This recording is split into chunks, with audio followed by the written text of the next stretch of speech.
Hey there guys, welcome to my reaction to Resident Evil Requiem's third trailer, which released today during the Game Awards. Now I do want to give a spoiler warning because alongside this trailer I do have a set of leaks from a separate website that reveals more details about this game that haven't been released yet. A lot of what's shown in this trailer is verified by the leaks, like with certain returning characters and additional lore points on the main villain and his plans, so this will definitely enrich the commentary some more. But we finally get to see some gameplay of Resident Evil Requiem. We saw some gameplay with that demo where Grace is escaping that BOW, who the leak says is Alyssa Ashcroft, her mother, which shouldn't really surprise anyone. But we also get to see Leon in this trailer, and also some combat gameplay. The only other time the combat was shown was during a few seconds of leaked footage from a Japanese event that new Capcom was doing, and the shooting looks similar to Resident Evil 4 Remake's gameplay. And with Leon being shown at the end of this trailer, and his gameplay looks very similar to Resident Evil 4 Remake, that is very concerning, because Resident Evil 4 Remake is the worst mainline entry in the entire Resident Evil series, and its gameplay is horrible in so many parts. And while I have lightened up to Resident Evil 4 Remake over time, there's no denying that its quality with its story, characters, and gameplay and screenplay, it is atrocious. If you see my Resident Evil 4 Remake retrospective, you'll fully understand just how bad Resident Evil 4 Remake is. So I'm going to reiterate again, if Resident Evil 4 Remake is serving as the template for this game's gameplay as Leon, that is very concerning. But without further ado, let's actually get into this trailer. So we hear music playing on the gramophone. This is coming from the main villain because in the first trailer, we saw the main villain briefly when he was sitting in a chair. And in this shot right here, Grace is actually meeting him in this room here. And we actually know the main villain's name now. His name is Victor Gideon, and in the leaks, they identified his name as Victor Yurichenko. And that was very funny the first time I saw that, because one of my subscribers identified the pistol that Grace uses in the earlier trailers as being Russian in origin, which made me think a Russian character was in this game. And we know that Russia is an important country to Umbrella because of how their Caucasus laboratory had the UMF-013 mainframe that had a lot of important data, and also because of other Russian characters like Nikolai and Sergei. So to hear this name in the leak and then hear the name Victor in this trailer was so vindicating because of what my subscriber identified with that pistol. So kudos to him for indirectly deducing this character through his detective work, assuming Victor Gideon is a Russian character.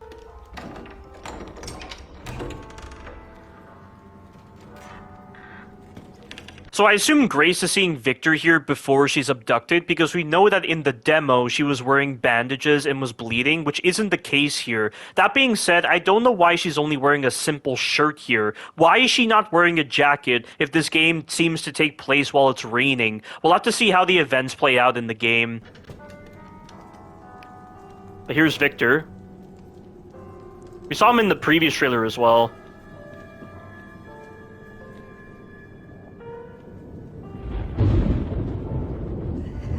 Hello? It hasn't been easy. But after much effort, here we finally are. Yeah, so he's fully conscious. And we have seen instances before where hosts of certain viruses have maintained their faculties, like with Sherry, Manuela, Carla, and Jason. But in their cases, they didn't have rotting, malformed skin, and their circumstances were vastly different to the typical individual, simply being bitten by a zombie or exposed to a gaseous virus that would have turned them into a common zombie. And I can't really count what happens to Carla and Simmons when they're exposed to the enhanced C virus strain because they went completely mad, but I would assume in Victor's case, he was probably exposed to his virus somehow and then use some kind of unorthodox measure to stave off the virus's degradation effects to allow him to maintain his faculties. And I keep thinking of how Jason survived his T-virus infection in Resident Evil Infinite Darkness through taking his inhibitors, but then when he stopped, he mutated into a tyrant like BOW but still maintained his faculties. So is it something similar in Victor's case, or is it as radical as how Manuela held off the T. Veronica virus by getting organ transplants repeatedly? Who are you? I know now that you're the one that I've been searching for. We still don't know why Grace is so important to him, and it feels like it might have something to do with the fact that she likely inherited the daylight antibodies from Alyssa. But if that were the case, he would have used Alyssa for his experiments. He wouldn't have needed Grace, but I'm guessing something went wrong with Alyssa, assuming she is that BOW that's averse to light. Special one, the chosen one. Miss Ashcroft.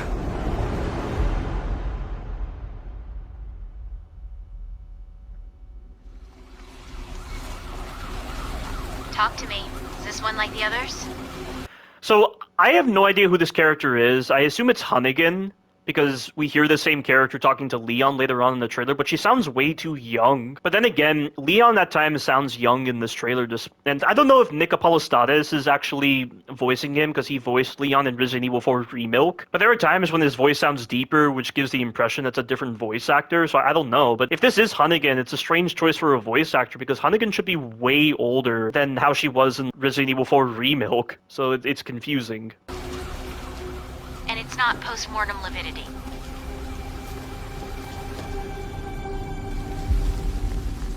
Hey, I just got a report of a missing police officer. Yeah, see, like, that doesn't sound like Hunnigan. Hey, like, that part right there, it doesn't feel right for Hunnigan to sound like that. So I would imagine it's someone Grace is maintaining contact with, and it's not related to Leon. It might be unrelated, but he disappeared near where the 5th body was found. Yeah, so this cop disappeared where the 5th body was found. So I'm guessing this is that missing cop, and he's mutating into a zombie right now. Through you, Elpis can finally be set free. Now, I don't understand what he means by that. Elpis can be set free? Because in the leak right here, it mentions this. So, Leon S. Kennedy will participate in the game in 2 distinct phases. First, in the search for the alleged villain Victor, who is being investigated by the US government for his connection to Operation Elpis, which is searching for secret groups linked to the past of Umbrella and Raccoon City. The second part of Leon's participation will come later in the plot in the rescue of Grace Ashcroft. So if this leak is to be trusted, then it doesn't really match up to what he's saying here. Elpis can finally be set free. Elpis can finally be set free. Like, that implies Elpis is a BOW, similar to Chaos, but it can't be, though. And if Raccoon City is such a big part of his plot, if they're going to be showing the ruins of Raccoon City, I don't really see how you could be developing a deadlier BOW underneath the ruins of Raccoon City, assuming they're trying to follow the same route that they did with Resident Evil 6 with that underwater base that Neo Umbrella had, which they were using to create Chaos. And apparently, the virus in the game is called Elanthropus, which is derived from Victor's research on mold and the progenitor virus. Now, that part I don't really believe. I doubt they're going to bring in the mutamycete into this game if they're focusing entirely on Raccoon City, the T virus. Although apparently G-types are in this game, so there are apparently some BOWs like Lickers and Drain Demos that are set to appear in this game. And then you have G-types, so...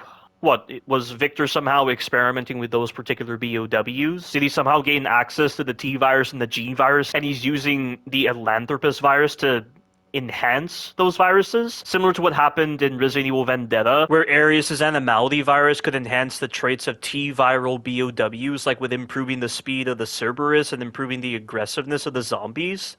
And Arius' animality virus incorporated traits from the Plagas because he utilized dominant Plaga nucleotides in the vaccine variant of his virus in order to improve the targeting capabilities of his BOWs and make them more marketable to his buyers. Now, this also says the virus maintains the host consciousness in some infected individuals, which is what we see with Victor, causing an exaggerated transformation in others. Also, apparently, Yoko Suzuki from Resident Evil Outbreak and Claire Redfield have minor roles in the game. And apparently, during Resident Evil Requiem, Jill Valentine and Sherry Birkin are mentioned as important survivors of the Raccoon City incident, if this leak is to be trusted. Also, apparently, the connections from Resident Evil 7, they're going to play a surprise role in the game, which might be true because in the Road to Requiem trailer, when Maggie Robertson was talking about the connections, she lingered on the topic for way longer than what I was expecting. And she said, like, they were very mysterious and, you know, they had secrets to them. Like, the fact that she lingered as long as she did when talking about the connections would imply they have some kind of role in this game.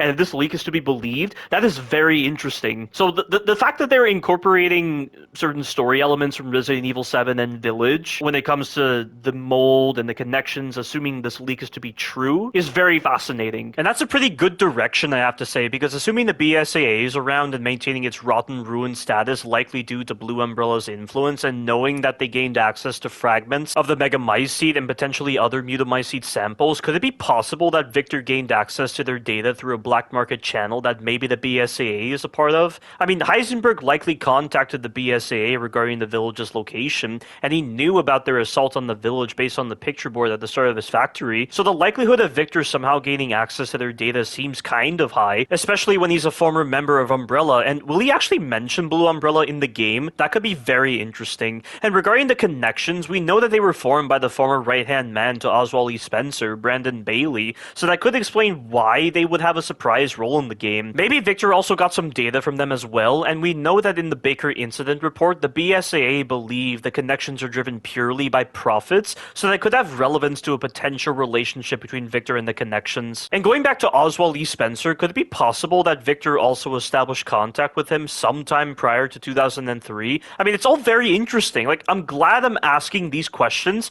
but I just hope the story has good cohesion and properly relates back to previous lore without violating it, because Resident Evil 4 Remake violated the lore of many Resident Evil titles far too much that there's no way it's a canon title. How they made so many mistakes with Resident Evil 4 Remake story and lore is mind-boggling, especially when in the most recent Survive magazine, they expanded upon the canon timeline some more, like with actually using the term BOW, and also saying that Adam Benford was the CIA director back in 2002. So it's like two ends of the spectrum with the members of Capcom handling the lore, and I just hope the good part of Capcom is handling the lore of this game.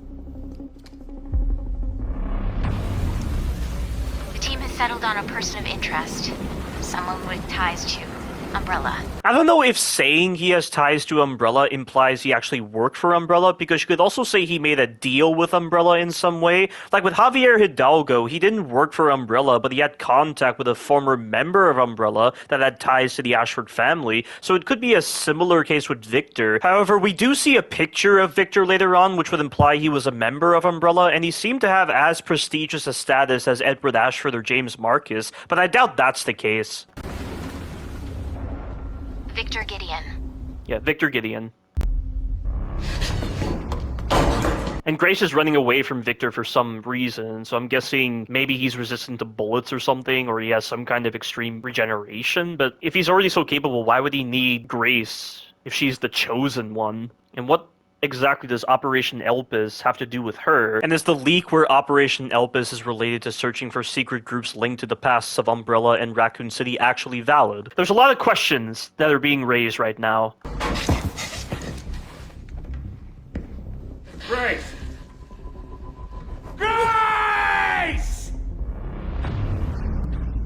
Victor But this hallway was in the first trailer, and we see some woman with a box walking down this corridor. purchased a building after Umbrella went under.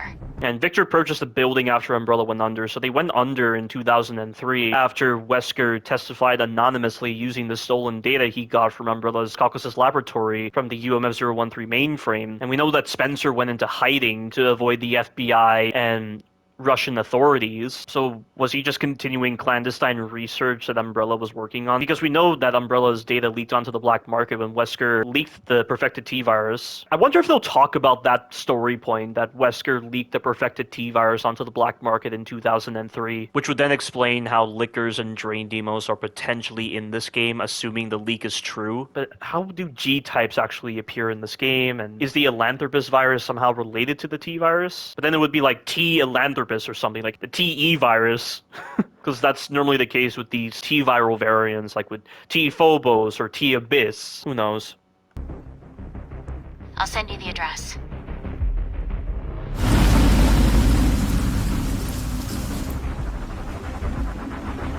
Yeah, so this is where Leon is revealed. Welcome. I don't know if this person's talking to Grace or Leon. I would assume it's Grace. Dr. Gideon has been expecting you. Yeah, Dr. Gideon has been expecting you, and is she not aware of his mutation? Or is this taking place in the past?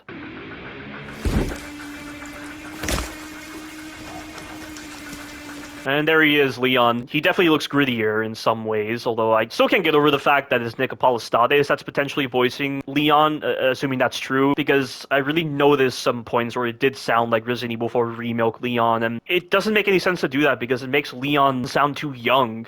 Like, it just feels very off-putting in that sense. And I don't understand why they didn't bring back Matt Mercer, because Matt Mercer voiced Leon in Resident Evil Death Island. That's the most recent appearance of Leon, and yet they brought back Nick Apollostatis. Assuming this is him, I don't know. It doesn't make sense. And also, this whole point on Leon, I know people were annoyed when the PlayStation Store had accidentally leaked Leon's reveal, because when you went to the preload page, you actually saw artwork that showed Grace and Leon together, and everyone was losing their mind with that. They were very, very annoyed, but I'm like, I don't give a fuck about Leon's presence in this game. I care more about certain story moments that may or may not be included in this game, like with what they already showcased with Resident Evil 7 and Village. Will Blue Umbrella play a role in this game? Will the BSAA actually make an appearance? And clearly the DSO is involved in this case, and in one of the Survive magazines, which is the most recent Survive magazine that released, there was a commemoration to the DSO's 10th anniversary, so they're still around in 2021, so they're clearly still around in 2028, because Resident Evil Requiem is described as taking place 30 years after the events of the Raccoon City incident, and the Raccoon City incident took place in 1998, so this is 2028. But whether Leon's reveal got revealed early or not, I don't give a fuck about that. I care more about whether certain organizations like Blue Umbrella or the BSAA are featured, because those actually tie in more to very big story points, not a character's presence. It was one of the most ridiculous things I heard from people when they were condemning the leaking of Leon's presence. And people made it seem like we haven't seen Leon in ages. We saw him in Resident Evil 4 Remake, and we saw him in Resident Evil Death Island. I mean, come on! And, you know, it makes sense for Leon to be here if they're introducing Raccoon City, and Leon was the pivotal character of Raccoon City. So it was, you know, clearly indicated that Leon was going to be here. It would be very odd if he wasn't in a game tied to Raccoon City. I'm just going to stop right there. Let's just continue on with this. You there, Leon? Is that Hunnigan? I mean, I would imagine that's Hunnigan, because, like, Hunnigan is the most significant point of contact for Leon by far, and he was still communicating with her in 2015, which is when Resident Evil Death Island takes place. Yeah. And that voice just then, like, Leon sounded very deep with his voice, which made it seem like it wasn't Nick Apollostatis, but maybe Nick Apollostatis was able to pull off a good impersonation of a deep voice. So he's investigating the same cases as the FBI. I'm glad they've at least addressed that point of contention I had when I reacted to the first trailer, because it never made sense to me at the time why a counter-bioterrorist organization wasn't investigating these murders instead of the FBI. So at least Leon's presence, and therefore the DSO's presence, definitely sets aside this point of contention. Okay, so we see some of the malformations as a result of this Elanthropus virus, assuming that is the correct name. And there's Victor there. So I question which division of Umbrella this is, because we know we have like the Europe Laboratory 6 team that developed Nemesis, and I suppose the possibility remains that this is actually something he set up after 2003 when Umbrella fell, so this is part of a separate company entirely. Hey. So this is how Grace was saved from this BOW, assuming it is Alyssa. That's probably why you were hearing intercom voices during the demo when Grace was trying to get that fuse, because maybe Leon probably triggered it somehow. Over here. FBI. But see, that's Nick Apollostatis. That literally sounds like Nick Apollostatis from Resident Evil 4 Remake. It's just a bizarre choice of voice actor for an older Leon. This is the oldest we're seeing Leon, and he's being voiced by an actor that handled his Resident Evil 4 Remake counterpart. It's so weird. What are you doing here? What are you doing here? You're saying that to an FBI member, or are you just saying it like, why are you in this derelict building? Like, because I was kidnapped. She'll probably say that. And they're driving into Raccoon City right now, which, can they just really drive into Raccoon City that easily? The thing is, in Resident Evil 2 Remake, there were zombies at the gas station, and that truck driver rammed into a zombie. How they got so far out of Raccoon City is puzzling, but you'd assume the quarantine around Raccoon City would be set up around here if there were zombies here, and then we also have to consider the murders in the Arklay Mountains as well. Also, Raccoon City is under constant surveillance by the government, as the Resident Evil podcast team said, so I'm surprised we don't see any kind of installation fortifications that would serve to block the road off. That being said, we didn't really notice extreme surveillance of the ruins of Terra Grigia, but I'm guessing that's a bit different considering it's an aquapolis and not a typical city. And I know it's been 30 years since the Raccoon City incident, but remember that in Resident Evil Umbrella Corps, you had those quarantine zones in areas like Valdelobos and the Kajuju Autonomous Zone, so you'd assume it'd be the same for Raccoon City. Would you like to see what's hidden under the hood? What's hidden under the hood, so he's just probably gonna show his face. Don't do anything stupid. See, what is that? Is that showing the trajectory of the thermobaric missile strike on Raccoon City? Is that showing the mansion? What is this? It's showing something on the outskirts of Raccoon City, and are we going to go to Birkin's lab in this game? Because we know Birkin's lab is on the outskirts of Raccoon City in the industrial zone. A lot of people get this confused where they think Birkin's lab is in the sewers. It's not.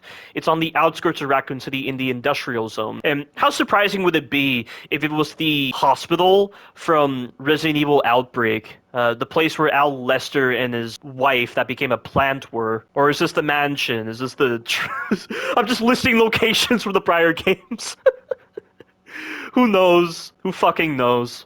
Don't do anything stupid. Yeah, there's the pistol that, again, my subscriber said was Russian in origin, which is how we indirectly ended up figuring out a Russian character was in this game, assuming Victor Gideon is a Russian. Me?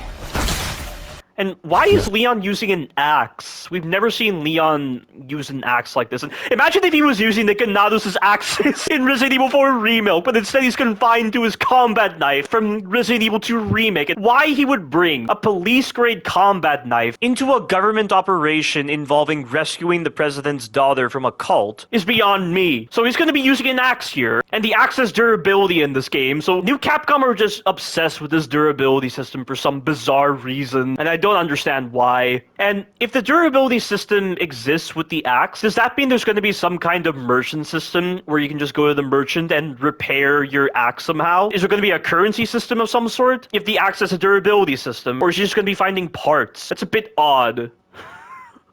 They have some pretty silly ideas and contradictions already. So silly that Leon was restricted to his combat knife in a pre-alpha where the Ganados were using melee weapons. And now he's deciding to use an axe here after so long. So silly. And the only other character who has used an axe like this is Parker. So they're giving him the Parker treatment where his melee weapon is now an axe for some reason. Or a hatchet. So, is he literally eliminating enemies here? Did he just kill all these enemies? Where is this? Because this can't be Raccoon City. There's like lights here. No idea. I highly doubt it's in the same place where those murders were taking place in the city. You know, that does beg the question, where exactly were these 5 murders taking place? Which city? Wonder what they're gonna say for that.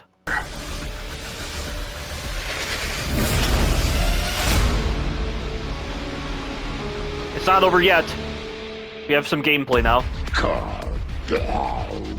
Did he say calm down? Is this zombie somehow maintaining its consciousness better? You know, in Resident Evil 3 Remake, there was that whole moment where Brad briefly talked to Marvin, even though he was a zombie, before he then bit Marvin and infected him. Though that's not really the same as this. Calm down.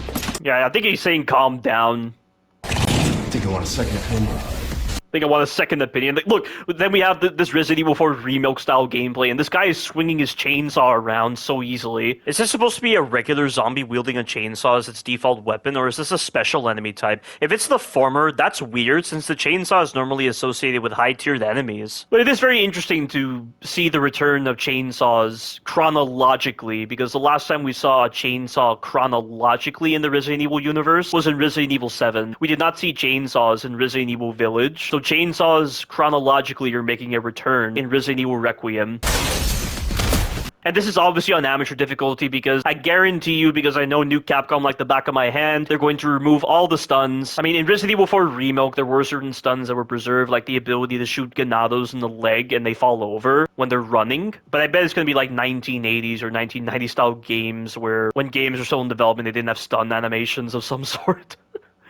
Wouldn't surprise me in the slightest, but you see right there, the enemy that Leon shot and flinched it made the other enemy flinch, so that kind of stumble mechanic is back, but it's only going to be on amateur difficulty because this mechanic did not exist on the higher difficulties of Resident Evil 4 Remake and Resident Evil 2 Remake. But you also see the HUD right there, so this is mirroring Resident Evil 4 Remake style of HUD, and you can see the axe as a durability system, how Leon is going to repair that, and why a high-grade axe like that needs to be repaired.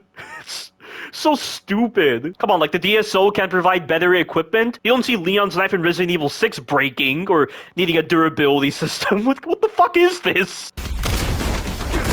There's the kick, and Leon's definitely improved the strength of his kicks because he managed to launch that zombie back quite a distance.